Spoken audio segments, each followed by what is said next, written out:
Olá, seja muito bem-vindo ao nosso sexto encontro do nosso processo terapêutico de constelação familiar à luz da Bíblia. Hoje eu vou passar um vídeo de uma pessoa que testifica, que está testificando tudo que a gente está falando nesses dias sobre honra aos pais, posição dos filhos. Essa pessoa chama-se Pablo Marçal e é uma das inspirações de sabedoria da atualidade e é minha inspiração também. Assista e seja edificado em nome de Jesus. Deus abençoe. Esse dia tem que chegar. Eu quero até fazer uma pesquisa aqui. Quantas pessoas aqui já passaram por isso? Não é por desrespeito, não é porque você foi um idiota, mas foi um dia que você assumiu sua vida. O dia que seu pai queria te controlar, ou seja, na fase adulta, foi lá, confrontou ele com respeito e se posicionou. Quem já teve esse momento aqui? Não é 25% do público. A maioria precisa fazer, a maioria não, todos deveriam fazer isso. A afronta é diferente de confronto. A afronta é para humilhar, para diminuir, é problema emocional. O confronto é de quem está querendo edificar. Precisa falar. Como é que é? Não é combater uma injustiça do pai, não. É assumir sua postura. Tem um bastão na vida do pai e do filho, e esse bastão o pai segura. O que é o treinamento que o pai tem que fazer? Ele tem que segurar esse bastão e não soltar. Esse é o handover. Handover é passagem de bastão. O judeu faz muito bem isso. O que o pai tem que fazer? O pai, ele não pode fingir que o filho está forte e ele soltar para o filho levar, não. O filho tem que ganhar força maior que a do pai para tomar o bastão do pai. Esse é o natural. Esse é o grande dia que eu quero ver meus filhos falar, toma, então você tem que tomar. Eu estou te treinando, mas eu não vou abrir mão disso aqui para você, não. Nós temos que treinar os filhos para isso. É uma passagem. Só que a nossa cultura ocidental não existe isso. Nossa cultura é de proteção. A nossa cultura é de falar para todo mundo que os nossos filhos são bem-sucedidos e parece que a gente leva o mérito por isso. O mérito é só do seu filho, não é seu, não. O seu é interno, ter paz. A gente foi doutrinado, aos nossos filhos passarem numa boa faculdade, a gente ser condecorado pelos outros. Eu formei meus filhos tudo. Não, você não formou, foi ele que foi lá estudar. Mas foi eu que banquei. Não, você estava treinando ele. Vamos ver se ele presta ali dali para frente. Mas isso tudo é ônus e bônus dele. Aí você pensa desse jeito, quando um filho dá errado, o que é para o pai? A frustração para o pai. Não pegue isso também, essa frustração é dele. Isso não é problema seu, você deu o seu melhor. Agora a pergunta é, você deu o seu melhor? Não deu? E pode acontecer de você dar o melhor, o menino não funcionar. Nos dois casos, o problema é de quem? Dele. É por isso que ele tem que tomar o bastão da vida dele. É por isso que a gente tem que fazer os nossos filhos tomarem isso. Treiná-los desde pequeno. Tome o bastão. É por isso que desde pequeno, todos eles, demorou 30 dias para a Isabela ter esse confronto, que eu realmente fiquei com o coração doendo em fazer com a fêmea. Mas os machos, desde o primeiro dia, a fala é essa. A mamãe é mais importante que vocês. Aí tem gente que fica com dó. Mas falar isso para uma criança pequena ensine o caminho desde pequeno. Vai ser mais fácil deles entenderem. Então desde pequeno eles já sabem que a mamãe é mais importante que todos eles. E eu confrontei, o que brigou comigo foi o Lorenzo. Você tem que amar mais o neném do que a mamãe. Ele falou para mim. E eu falei, você não entendeu. Eu dou a vida por você. Eu vou para cima, dou porrada nos outros, faço o que tiver de fazer para te proteger. Mas você tem que saber uma coisa, a mamãe continua sendo mais importante. Eu vou explicar por quê, filhinho. Eu te vejo como uma laranja. A sua mãe é o pé de laranja. E você vai virar... Eu não usei o exemplo de laranja, usei da mangueira. Você é uma manga, a mamãe é a mangueira. E eu sou um com ela nessa mangueira. Você vai ser uma mangueira com outra pessoa. Então você vai embora daqui de casa. Ninguém aqui é bobo, você é matemático. Então você não pode ser mais importante que ela, senão eu vou mudar a prioridade. Ela é mais importante. E desde pequeno ouvindo. Você sabe o que acontece? Pergunta para eles. Se eles verem uma família que não foi treinada desse jeito, eles vão falar, vocês estão loucos? Porque não faz sentido. Porque um é a fruta, o outro é a árvore. Eles vão explicar, porque eu batendo nisso o tempo todo na cabeça deles. Agora você imagina a saúde emocional. De saber que o cônjuge é uma coisa maior do que os próprios filhos. Eu sei que você está pensando assim, e eu que tenho o segundo casamento? Casamento é casamento. Não é desprezar seus filhos, é colocar eles nos lugares deles. Eles vão embora, o casamento não tinha que ir embora. Esse é o grande lance que vocês tinham que entender. Entendendo isso, você deixa de ser uma pessoa boazinha. Uma pessoa boazinha dá conta de falar isso para um menino pequeno? Não dá? Uma criança, uma pessoa boazinha dá conta de chegar na mãe e falar: mãe, a senhora era a mulher mais importante da minha vida até ontem, a partir de agora é a minha esposa. Você não dá conta de falar isso para sua mãe. Precisa falar isso para sua mãe. Sabe por quê? Precisa. Ele está em crise ali, o senhorzinho. Não é possível. Sabe por quê? Se a sua mãe já entendeu o papel dela, você entendeu o seu, está tudo muito bem no papel, para que você vai criar isso? Já está resolvido. Você fez isso, mas o problema é que isso não acontece. A mãe quer mandar na vida do filho, dependendo do perfil, ela vai ficar a vida inteira azucrinando mentalmente, emocionalmente a família dele, a família do filho. O senhor está chocado aí, imagina o que eu vou falar agora. Meninos têm mães, homens não têm mãe. Ela é sua parente. Eu sei que é difícil, é porque uma pessoa boazinha não gosta de ouvir esse tipo de coisa. Isso é confrontante, isso é desestabilizante. Isso vai contra tudo que você já sonhou, pensou, idealizou, estabilizou na sua cabeça. Tem 3 famílias, a dos seus pais, a sua e dos seus filhos. Resolva tudo o que você puder, sem cobrar nada dos seus pais. Fala todo mundo assim: meus pais não me devem nada. Não, se você aprender isso, você já prospera só por causa disso. Isso é honrar seu pai e sua mãe. Seus pais não te devem nada. Agora fala assim: eu aceito os meus pais, e dependendo do erro deles. Isso é honrar os pais. Agora vamos lá. Fala assim: eu vou dar paz para os meus pais, prosperando. Oh, meu braço arrepiado aqui, ó. Se você fizer essas 3 coisas, resolveu os seus problemas. Aceita eles como eles são. Prospera para eles ficarem em paz. E seus pais não te devem nada. Resolveu com eles, agora resolva com você. Ressignifica as experiências ruins. Aprenda a governar e edificar sua casa. E com as crianças, como é o maior treino de filho? Exerça. Cresça como pessoa, que eles vão crescer perto de você.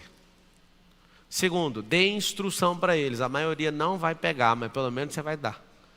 A maior parte do aprendizado está vinculada aonde? Com o que você faz e não com o que você fala.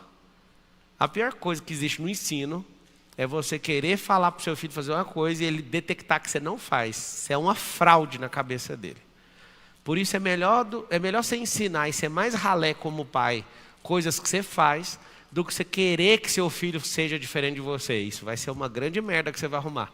Porque ele vai detectar fraude em vários pontos de mentalidade e ele vai te repudiar, inclusive rapidinho, e você vai perder toda a moral com seu filho. O problema seu é que você não conquista seu filho. Eu vi um vídeo que as pessoas estão me xingando a tonelada, que eu falei que eu reformei minha ideia sobre disciplinar o filho, né? Bater no filho.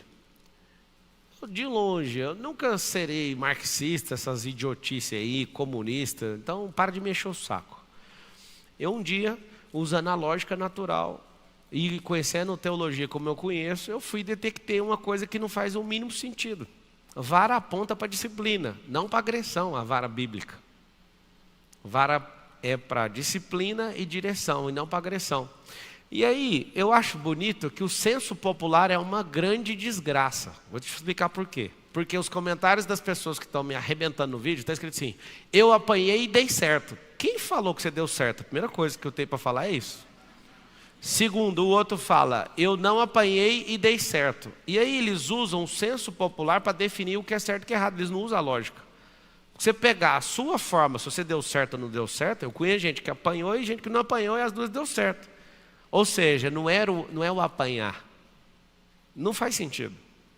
Uma criança que bate na outra é bem vista por você? Nunca. Adulto que bate em criança é bem visto por você? Também não. Aí você olha todos os tipos de agressão. Não pode, mas a sua no seu filho pode. Não, é porque você não tem o coração dele. Você não conquistou ele. Isso é um sinal de chegamos no limite. O papai e a mamãe não dão conta de te instruir. E eu preciso te falar que essa surra significa não passe do meu limite. A surra significa não passe do meu limite. Poxa. Só que aí você fala, não, mas o fulano que eu conheço apanhou. Deixa eu te falar isso, não é base lógica para discussão nenhuma. Mas eu tenho que fazer, um menino é atentado, tem que ganhar o coração. Nunca vi uma pessoa que tem um coração da outra precisar de bater nela. Nunca precisou.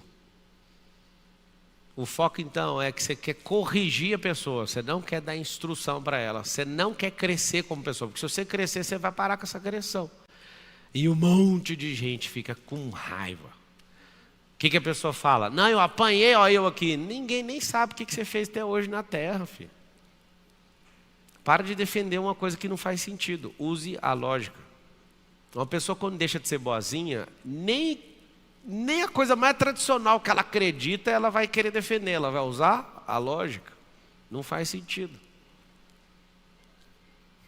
Eu tenho 4 filhos, e os 4 têm temperamento diferente, têm uma missão diferente, têm um propósito diferente. Eu fico com vontade de ter mais filhos só para ver o que é o propósito de cada um. É a coisa que eu mais tenho tesão na vida, é descobrir o propósito de alguém. Tem um cara lá que ele é, sem dúvida, a pessoa mais braba de presidente de comando que eu conheço, aqui na vida, um dos 4. Aí eu olho para a pessoa, você fala um monte de loucura, ele olha para mim e fala, pode aplicar a pena. Eu falo, olha, você está caindo no meu código penal. Ele, não, eu vou pagar a pena, pode ir. Os outros tudo, beleza. Aí eu falo, esse cara veio para me confrontar. Veio.